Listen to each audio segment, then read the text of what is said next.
एक दिन सुबह सुबह मधु नदी किनारे बैठकर बर्तन धो रही थी। ठंडी ठंडी हवा चल रही थी और नदी का साफ पानी धीरे धीरे बह रहा था। तभी उसकी नजर नदी में बहती हुई एक अजीब चीज पर पड़ी। वह एक बहुत बड़ा विशाल अनार था। इतना बड़ा अनार मधु ने पहले कभी नहीं देखा था। पहले तो मधु डर गई, लेकिन फिर उसने हिम्मत जुटाई। बड़ी मुश्किल से वह उस विशाल अनार को नदी से बाहर खींच लाई और सिर पर रखकर अपने घर ले आई। मधु को समझ नहीं आ रहा था कि यह कैसा अनार है, लेकिन उसे वह बहुत अनोखा लगा। उसने उस अनार को बड़े प्यार से अपने घर के एक कोने में रख दिया। वह हर रोज उसे साफ कपड़े से पोंछती और उसकी देखभाल करती। कुछ दिनों बाद एक सुबह अचानक उस विशाल अनार में हल्की हल्की दरारें पड़ने लगीं। मधु घबरा गई और ध्यान से उसे देखने लगी। अगले ही पल अनार जोर की आवाज के साथ फट गया। उसके अंदर से एक छोटी सी चमचमाती जादुई मशीन बाहर निकली। मधु हैरानी से मशीन को देखने लगी। तभी मशीन से सुनहरी रोशनी निकलने लगी। देखते ही देखते वह मशीन बड़ी होती गई। अचानक मशीन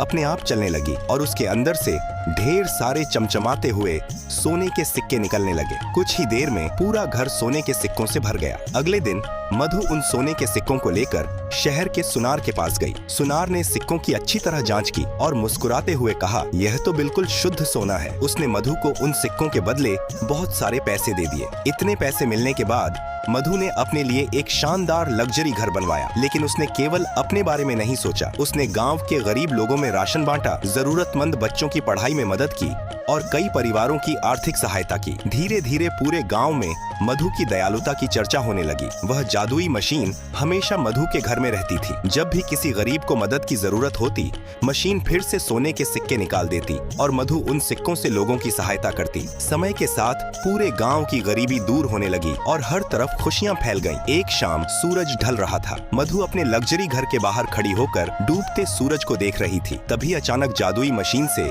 तेज सुनहरी रोशनी निकलने लगी। मधु आश्चर्य से उसे देखने लगी। देखते ही देखते वह विशाल मशीन धीरे धीरे बदलने लगी और कुछ ही क्षणों में एक दिव्य माँ के रूप में प्रकट हो गई। मधु घबराकर बोली, हे दिव्य माँ, आप रो क्यों रही हैं? क्या मुझसे कोई गलती हो गई? दिव्य माँ मुस्कुराते हुए बोली, नहीं बेटी, मैं तुम्हारे अच्छे कर्मों से बहुत प्रसन्न हूँ। तुमने धन का उपयोग केवल लोगों की भलाई के लिए किया। तुमने कभी लालच नहीं किया, बल्कि जरूरतमंदों की मदद करके सच्ची इंसानियत का परिचय दिया। लेकिन मैं इसलिए रो रही हूँ क्योंकि अभी तक इस कहानी को देखने वाले बहुत से लोगों ने इसे लाइक नहीं किया और हमारे चैनल को सब्सक्राइब भी नहीं किया।